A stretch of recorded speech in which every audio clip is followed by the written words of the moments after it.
Gong. Gong. Ngapa? Kuwi ngopo ya mentadeng barang iki? Ngene ora wani rasa cerewet. Bapak lho truk iki. Iki sing dunekke bapak. Bapak ki tak sembah. Bapak lara tak presake. Tak tirai tak gawake intip. Men bapak ki aja nganti kena apa-apa. Saiki bapak dunek-uneke. Ora semangkean kowe bol. Lho. Bol piye? Jenengmu Baladewa kon ngundang apa? Jenengmu Baladewa ora gelem diundang bol. Kon ngundang ambeien. Wes.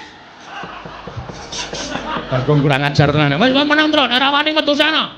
Ana metu sana aku tak metu kari. Aku nek marem tak metu. Kaidan.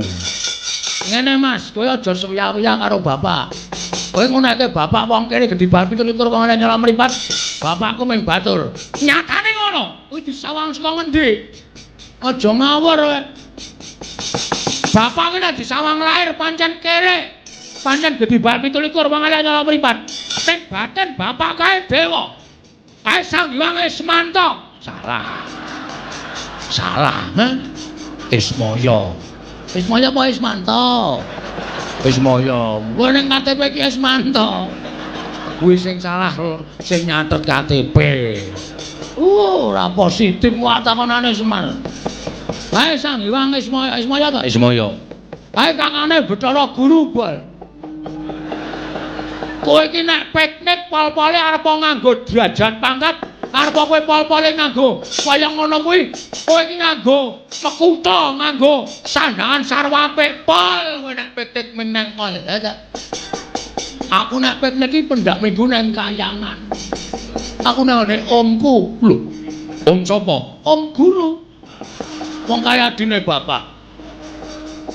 Kowe aja ngece karo bapak ditonton saka baten kaya ngono. Saiki aku tak takon karo kowe, Mas. Tak takon karo kowe. Kok dadi kowe kok seneng-seneng karo aku wis maksudmu piye to? Kok kowe seneng-seneng karo Bagong, ha? Bareng kowe saiki wis isto ketekan kentukan derajat pangkat, kowe karo wong kawula cilik kaya iki nidak-idak sapenakmu dhewe. Mbok kowe eling, kowe biyen ki aku sing dadi tim suksesmu. Kowe sapa ning omahku, Bagong? Kowe nek ngentoke swara 40. Kene iki tak gawe toilet. Saiki kelakon apa? Ora, seprene aku ya mung mancik watu. Karo kena banyu sithik-sithik. Nyes. Didik kok ora. Aku mung nagih Baladewa. Kene iki acor, kene iki tak aspal. Wah, kowe iki arep magang.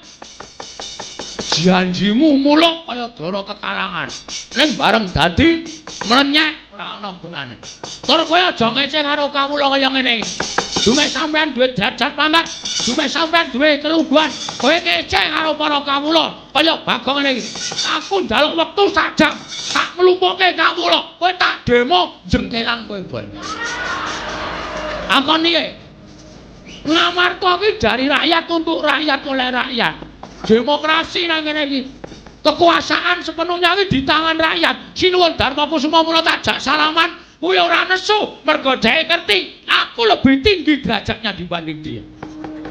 Mergo dhek tukang ngomong aku, dhek sing ngayomi aku, dhek sing nesui karo aku. Aku juragane. Ora ketap-ketip kowe. Kowe ngejak dialog kungsuh S2 ngrekoso. S2. SD ora tau lulus kok. Pirang taun SD kon? 8 taun.